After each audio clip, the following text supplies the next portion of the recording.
Welcome to Sharing the Middle, where we share the messy middles of life. I am Lacey, your friend in the middle and guide, whose claim to fame this week is sending her first grader off to school. I'm so excited for him. I'm so excited for all of us. I'm also so excited for this episode. As usual, I'm talking to Jana and Books, or Lady Whistle Threads, depending on where you are on social media. You'll hear us talk a little bit about how we connected, but the main reason why I wanted to talk to Jana is because she is a fellow chronic illness individual and really one of the only people that I've heard talk about figuring out how to live life with chronic illness. And she's only done it a little bit, so I'm really glad that she and I got to talk about it a little bit more in depth. I adore Jana and the conversation that we had. I'm so glad that she and I had it for me personally, but also because we talk about a lot of the realities of living with long COVID or ME/CFS that really make no sense. And we know it makes no sense, but to hear somebody else go through it is so validating. I really hope that you enjoy today's episode as much as I did. Let's jump right in. It's so nice to welcome you to Sharing the Middle. You're my first guest postpartum, and there's a baby sleeping who may wake up. Who knows? We're all on the edge of our seats. You and I, it's really interesting because you rose to fame, I guess I can say, after I started following you on TikTok, which I know isn't like your main platform. But you on TikTok and then transitioned over to to Instagram and then to Threads. And it's just been so fascinating to see. You are in the books, talk, Instagram, Threads realm, and I like to dabble in that. It's a little bit of an intimidating space to me. You've rose to, I'll say, prominence with your Lady Whistle Threads that has exploded very quickly. I know you and I have connected, but I would love for you to introduce yourself, and then we'll jump in more. Hi, I'm Jana, or Jana and Books, pretty much everywhere, and I am a book content creator who's also living with long COVID. And that's why I started following you, is because as a ME/CFS girly, we have a lot in common. And that's also part of my diagnosis is ME/CFS. So we share that. I got sick in a time where people were like, well, is it COVID? I'm like, no, it wasn't COVID. I took many a test. But I have a lot of the same things as people with long COVID. I got sick in the beginning of September 2022 and then just never fully got better and then got real worse, which is a kind of That's exactly what happened to me at like the same time. So I got COVID at the end of July. So it's been exactly 3 years. Mm-hmm. And then in September is where things took a turn because I was also a teacher. So I was trying to go back to work and that's when it really hit me. So all August, we thought I was like, okay, I was just a little tired after big hangouts. And then the day I tried to set up my classroom, I was like, maybe it was just really hot in this room. But it downhill really quickly. It was really scary. To hear, sorry, my heart is beating because I'm like, oh my gosh, that's so similar to what I got better. And then just these moments kept happening of what is wrong with me. And then one morning, there was one night where it hit me. It was Halloween of 2022. I didn't go trick-or-treating with my kids. My mom and dad and my husband took my kids because I knew I wouldn't be able to make it. It's almost like my brain and body clicked at that moment. And the next day, I couldn't lift my arms. My body was so exhausted. It's I don't think I've talked to anyone else who's had it as severely as me. I've talked to a couple people. But of course, when you have chronic fatigue, you don't have the energy to talk through it with anyone.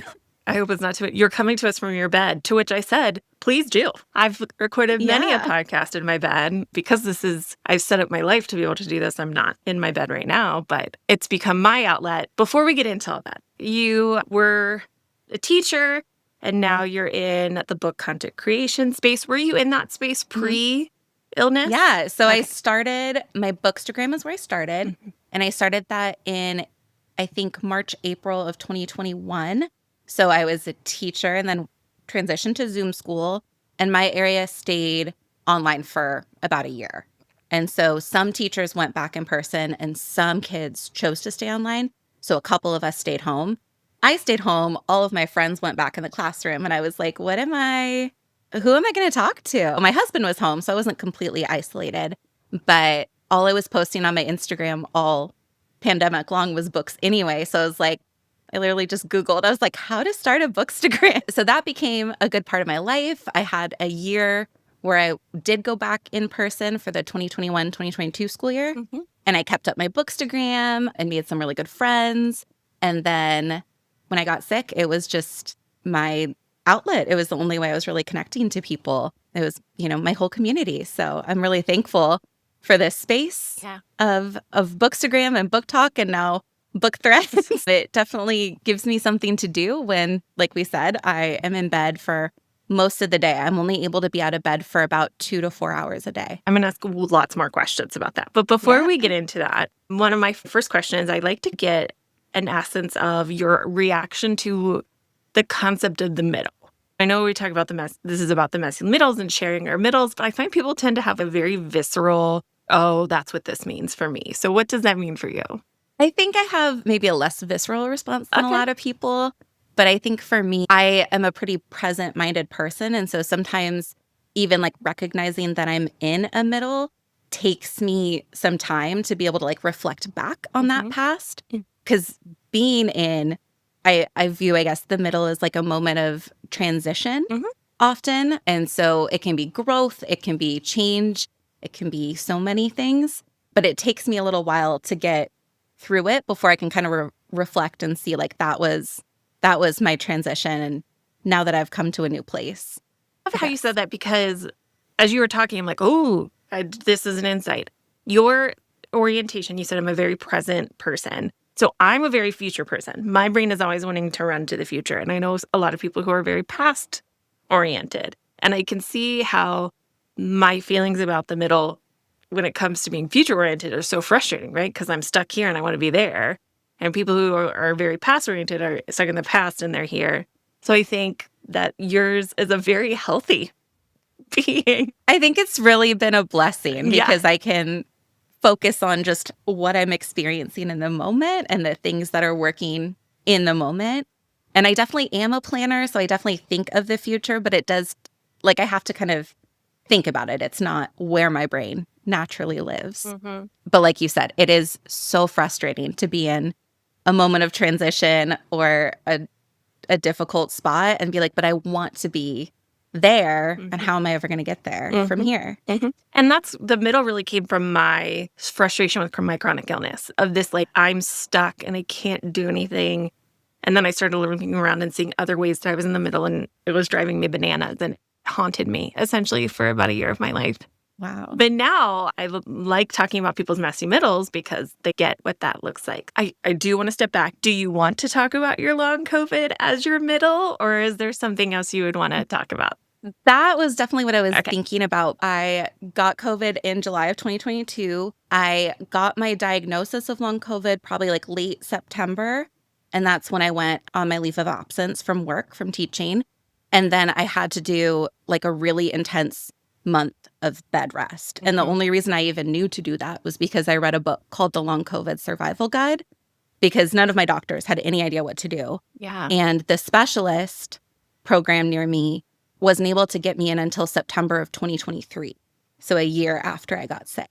So I was just, thank goodness for the book telling me to rest, because otherwise I don't know what I would have done. I just had a big moment of jealousy. Then I'm like, wait, you started in July and you got a diagnosis by September, middle of September? Yeah. Well, I was really impacted. I could not go to work. I would, within like an hour of being out of bed, I would be shaking and feel like I didn't feel like I was going to pass out. My doctors are debating if I also have POTS. And so the way I was describing it, I was like, I feel like I'm going to collapse. I feel like my body, if I don't sit down, it's going to sit down for me, or lay down specifically. And so it was so intense. And very fortunately, I live in an area that's very focused on long COVID and researching it. And so it took about 2 months, but I was able to get a diagnosis. That's awesome. With an ME/CFS diagnosis, you can't even get diagnosed until you've been in it for 6 months. So I'm just like, woo! I'm so excited for you that you've had those two like levels of support. It just makes me feel good that someone had that. I started physical therapy after getting in with the UW specialist near me for long COVID. And so we started December 2023. And it was like the big thing. Everyone was like, this is going to change your life. This is going to get you back on track. This is going to get you back to teaching. And I was excited, but I was also really nervous because right now I said I can be out of bed for about an hour or two at a time for like 2 to 4 hours a day. At that time, I was only able to be out of bed for about 20 minutes at a time. Yeah. For maybe an hour a day total. And so I was like, how am I going to get to physical therapy and then do physical therapy for an hour twice a week? But it was very gentle. I got to lay down a lot. It was definitely made for someone with the issues I was having. And then I progressed really, really quickly. So by January, we had me doing like light activity around the house for like 20 or 30 minutes a day. I was experiencing some crashes. So I would be like up and doing an activity, and that wave of exhaustion where it just feels like every bit of your energy has been sucked from your body would hit me. But then I would lay down. I would have a, electrolyte drink. And within an hour, I'd feel fine. So we thought it was okay. Have you seen Hercules? The Disney animated film Hercules. Yeah. You know the moment where Hercules and Hades at the end, they shake hands and Hercules loses all of his strength? That is what I tell my husband it feels like because I have those moments too. It feels like and so like Hercules in that moment, because he loses all of his strength. Yeah. And I'm like, that's what it is. Like we were watching it with my son. I was in the midst of things. I'm like, Joe, that's it. That's what it looks like. So to hear you That's a perfect explanation. It. Yeah. It's always so hard to describe to people until you feel it. Because they're like, I'm tired too. I'm like, no, you don't do that. Right. I'm like, yeah, I get that tired. But this is a whole, I've always described it to people as maybe having mono. I had mono. I was able to open a play like a week later. So I was not as impacted as this is. Mini crashes, kind of it sounded like, but then rebounding. Yeah. Or we thought I was rebounding. Yeah. So then I woke up one day in February and it was the big crash. So it was all of my energy was gone and it was not coming back. It was not an hour later. It didn't matter which of my medications I was taking or how much water and nutrient dense food I was doing. It was gone. I went back to PT after a couple days, but was like, this isn't good. And so we did like yoga level. We were mostly breathing and doing some stretches, but it wouldn't come back. So I would go to physical therapy on Monday. And even though we were being so, so gentle, I wouldn't be able to do anything until I started finally feeling better. And then it was time to go back to physical therapy. So then we went down to like 1 day a week. Physical therapy at this point had been about a month. So they were starting to try to like push me to add a little bit. And my doctor was like, not my long COVID doctor, my naturopath that I've worked with for longer. She was like, I think you need to go to like half, whatever they're trying to make you do, like half or less, like the lowest activity possible. And even with that, it would be like I would be able to rally on Monday and then the rest of the week, I couldn't really rally again until the next Monday. So I finally decided to quit and do another month of bed rest. So I was all the way back to the beginning and it was so frustrating because I can be a little bit of a people pleaser and I tend to, I don't want to say like bow to authority, but like if you're in like I am a teacher when I was in school. I liked my teachers. I liked to try and do what they wanted me to do. And so I was kind of in that space where I was like, well, my physical therapists are telling me that this is the right thing to do. The specialist is saying this is the thing that's going to get me back on my feet. And I want to be back on my feet so badly. I don't want to give up. That's how it was framed. And so fortunately, I also have a therapist and she was like, Western medicine, their goal is to get you better. That's what's on their chart. And that's what they're focusing on. And this is not getting you better. And they work for you. So you are allowed at any time to say, this is not working, and you can fire them. You're allowed to do that. And so thank God she gave me permission, because otherwise I don't know what I would have ended up doing. That is where I learned to set boundaries when I feel that badly, because I didn't. And I started getting worse, basically. And it took the month of bed rest to feel better again. Joy Ripple shout out. It's to the Colette Louise Tisdall Foundation for their incredible work helping families deal with high risk and complicated pregnancies, NICU stays, and loss. Visit their website, ColetteLouise.com. That's ColetteLouise.com LOUISE.com to learn more or donate. A Joy Ripple shout out is something that anyone could do to spread a little joy, whether it's just donating to the Joyful Support Movement or to have a Joy Ripple read off on a podcast or in our social medias. Head to joyfulsupportmovement.com/support to get started. Now go out there and spread some joy. You hear me talk a lot about my chronic illness here on Sharing the Middle and on No Shame in the Home Game. Hydration is one of the biggest things that I can do to help take care of myself. And really, this is true for anyone. There are a lot of hydration options out there, but there is one that I know that supports others with chronic illness, and that's Buoy. They have drops for hydration, different types of hydration depending on your needs. Also, some other things like mental clarity and tummy troubles. They also have a salt that you can put in things to help with your hydration. And I put mine in my coffee every morning and it helps make it taste even better. I was able to get an affiliate link with Buoy, which, if you remember, affiliate links are good for me and you and the company, that if you want to buy it, if you use our link at joyfulsupportmovement.com/Buoy, which is BUOY. By the way, do I say that weird? I don't know. They'll know that we sent you. You can help support Sharing the Middle and the Joyful Support Movement by using our link while supporting your own hydration and other people with chronic illness. So it's wins all around. I hope you check it out and like it just as much as me.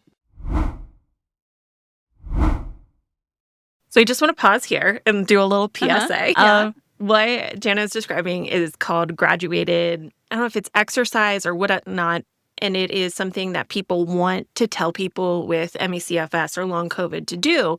And logically, it makes sense, right? You just increase your movement and your whatnot, and it should raise that threshold level. I get why people want you to do that. But the reality is that doing that makes you worse. It is so hard to get somebody to understand that when they're like, but what do you, when you work out, the more you work out, the better you do. And your body has changed to a place where that is not helpful. It's sending you back and back and back. It's called post-exertion malaise. Yes. So there is a PEM, there's a word for it. Yeah. Yeah. I always call it PEM. Is it PEM? I don't know. That's what I say. I say PEM. Okay. Both work. Yeah. It just sounds so cute. It does. It's not cute though. It's ruthless. It's not just fatigue. It's flu-like symptoms. So you feel like you have the flu. And it's so unexplainable. You're like, why is my nose running? There's so many things about it. It's so annoying, frustrating. And the other part of it is it's a real mind-blowing thing that a lot of times it happens a day or two after your exertion. So again, lots of things that would be like you're making it up. And I wish I was. Like, this would be so much more. Yeah. I would love to be making this up. Imagine how nice my life would be if this was fake and I just read books all day and talked on the internet and had no terrible symptoms. Yeah. But yeah, I agree with the mind just difficulty it is, because it's also hard when you're trying to do things because you're like, well, I feel good right now. I don't know how I'm going to feel in 2 hours, 2 days, 2 weeks. I don't know when it's going to hit me. And then when it hits, you're like, well, which thing that I did caused this? You have to like do this backwards analysis of everything you did. And it's like, energy pacing calculus in reverse. Oh, yes. It's just so nice to talk to somebody who's It's like, funny, yes, but it's not funny. I know. It is funny. It is such a bizarre thing that it is funny. And there are so many times too where you're looking back and you're like, what was I thinking? What? How did I not realize that was going to be the thing that got me? And it's because you were feeling good and you wanted to keep going. I want to go back to a little bit piece there. You said you're a planner. You don't know what's going to happen. And that has been one of my biggest struggles. So I would love to hear about how you deal with that. Yeah, it's really difficult. So in like kind of the micro, the planner aspect is helpful. I got one of those planners that, you can list out your whole day by the hour. And I would use that to set up my pacing plan of what I could do. And so on a micro daily level, it's really helpful to look at what I'm able to do each day. But on like the macro, like 5-10 year plan, in 5 years, am I going to be able to be out of bed for 8 hours a day? Am I going to be out of bed for 4? Like, am I Because with ME/CFS, one of the things they say is only about like 10 to 25% of people can ever add time. So you have to do this energy pacing. That's like the only thing they've proven can help you. But it's just to find your threshold. They don't know if you can ever add time. So Yeah. I'm And glad I've been able to add a little bit of time. pregnancy and postpartum has given me so much more time at where I'm at. And I've Interesting. joined a Facebook group about with of ME/CFS or pregnancy or parenting. And this is something that's really common is that either during pregnancy or after when you're breastfeeding, you feel better.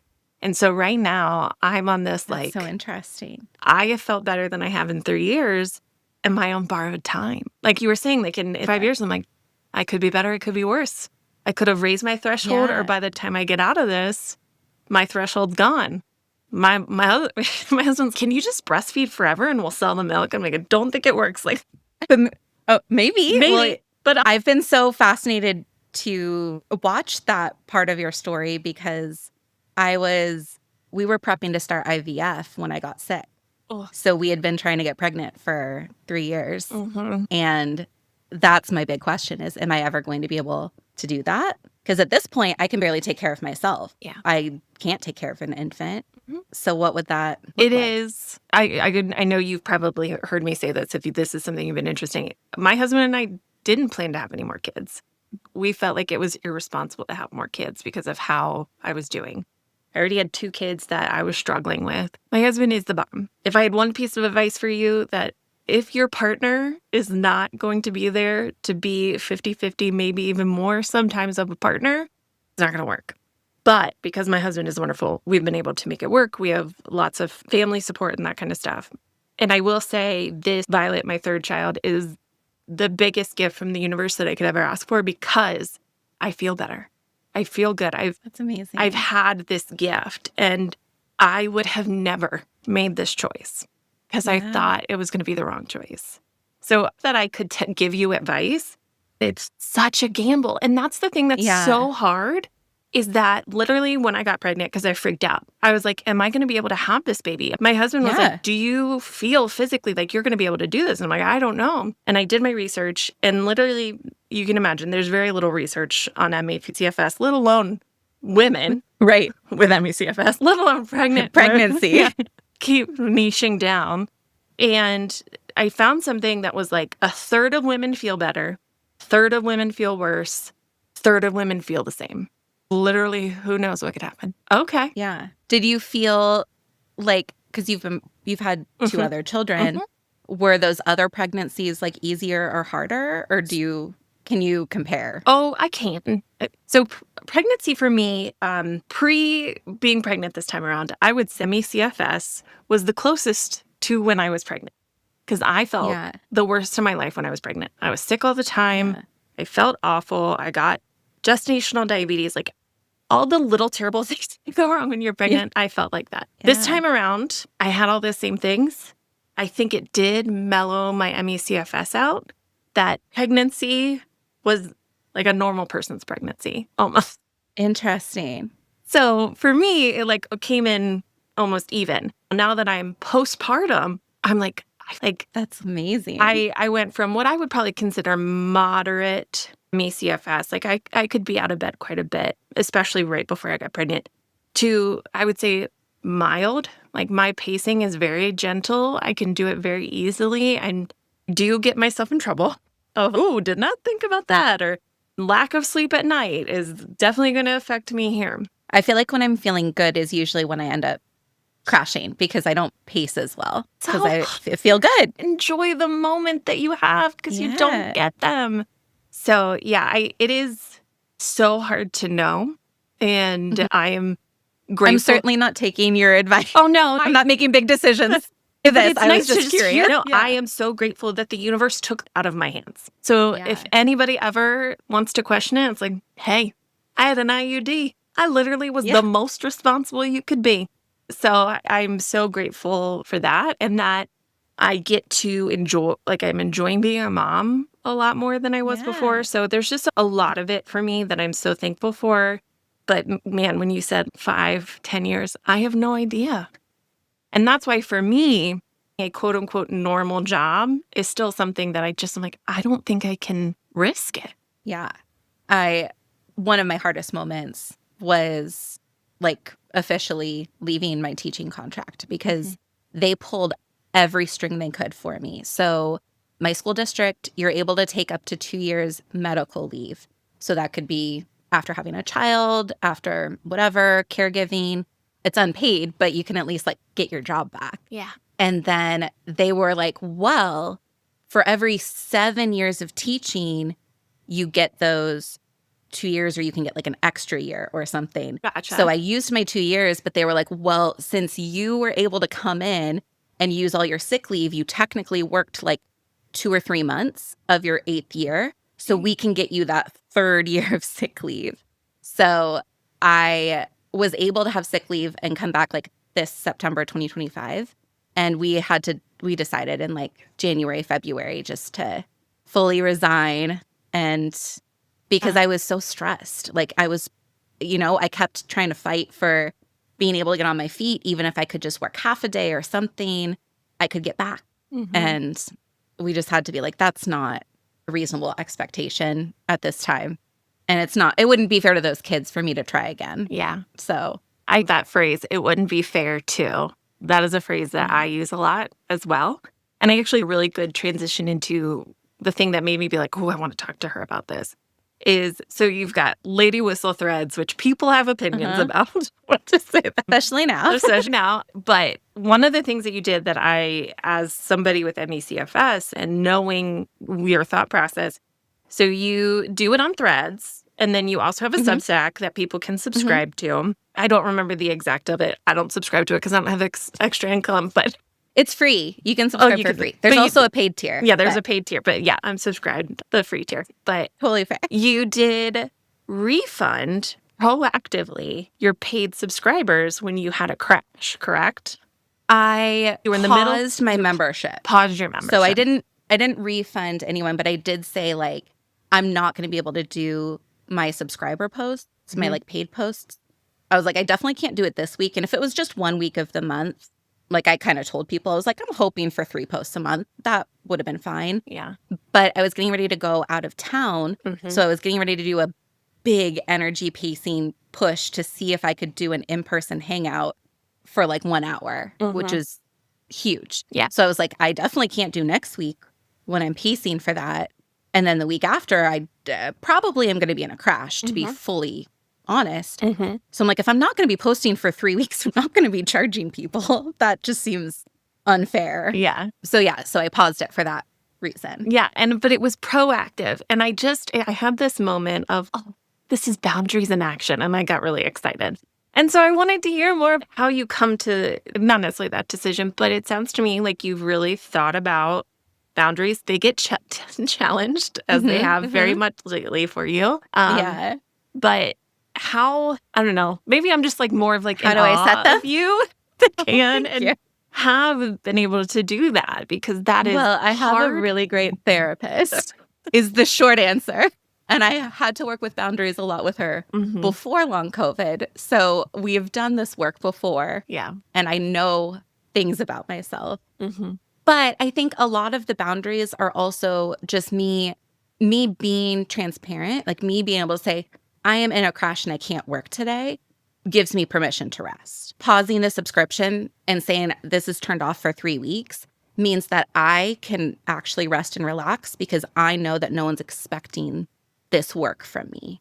And so that's kind of where the boundaries, in a sense, come from, is by communicating to someone that this is what I need to do, I then can give myself permission to do it. Yeah. Yeah. Instead of pushing against it because I want to be doing things. I want to feel productive. I want to, not be just bored and watching Netflix all day. It's one of those things where you learn a lot about yourself. Yeah. And you learn how much thinking costs you. Yes. That is one of those big ones. Up until January 2024, I could feel myself getting tired answering a question. It was crazy. Yeah. And so like this conversation we're having right now, like I said, I'm feeling great. I'm doing well. I'm still going to have to go lay down for an hour after this because that kind of stuff, it's going to be a lot. And so This is going to be the only thing I do today. yeah, I appreciate you. Thanks. It's really nice because like talking to someone else and like doing something that's novel Yeah. is very good for like my brain and my mental health, but there is a cost. Yeah. So to put a little end on your middle would be to ask, do you still feel like you're in a middle, or do you feel comfortable in your chronic illness and in long COVID? Or would you still say that, because it sounds like you got a lot of stuff figured out. Thank you. Yeah. I mean, I think some of the big things I had to come to terms with to be in a place that I feel more okay and less of a messy middle is that me and my husband both had to face the reality that this could be forever. This could be my new normal. And to kind of make peace with that, make peace with us maybe never having kids, me never going back to the classroom, me never going back on stage. Like I had so many things. And so in a weird way, Lady Whistle Threads was a really good mental thing because I had now a weekly assignment. I had a job. I could be taking notes and keeping track of what was going on Threads and then writing about it and chatting with people about it. And so it kind of feels like I have a job. But like you said, with getting a normal job, like this is the threshold of the most I can do is this and posting some book reviews on Bookstagram and Book Talk. TikTok is really like almost too hard for my energy often. So I kind of go back and forth depending on where I'm at and how I'm feeling.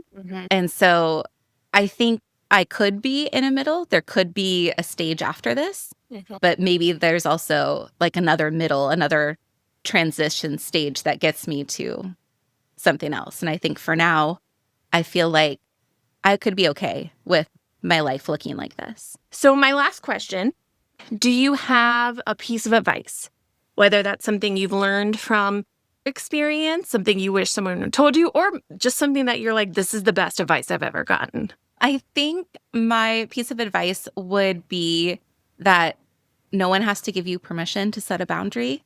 Your boundary is whatever you personally need in that moment or want in that moment. And you're allowed to just set it and not rationalize it and not explain why you need it. You can just set it and we'll do it. That's huge. The not explain it and not rationalize it. I'm constantly explaining and rationalizing with myself and everybody You don't need else. to defend it. That is your boundary and you can just name it and people will fight it. You've given me permission today for that. I'm going to take that and hold on to it. I hope so much for joining me today. Thank you for having me, Lacey. Where can people find you and that kind of stuff? Jana and Books on Instagram, TikTok, and Threads. Awesome. And you read all kinds of things. Mostly romance focused. Yeah. Contemporary, historical, and fantasy. But I do usually at least one book a month outside of that, whether it's a thriller, historical fiction, or nonfiction. Yeah. Yeah. And you've got Lady Whistle Threads, which is fascinating, honestly, just a sociological thing to watch, where you take all of the discourse about books that's happening on Threads and put it all in. Try and summarize it and contextualize it. Thank you for sharing the middle with me today. Thank you for having me. Thanks for sharing the middle with me. As always, I hope you've been able to see a little bit of yourself in the story we shared today. Don't forget to follow, share, rate, review, and follow me on social media at Lacey Shares. You can always check out the Joyful Support Movement at joyfulsupportmovement.com and see all of the amazing goodness we have there, like No Shame in the Home Game, courses, resources, and of course, the Joyful Support Village. All right, now go out there and spread some joy.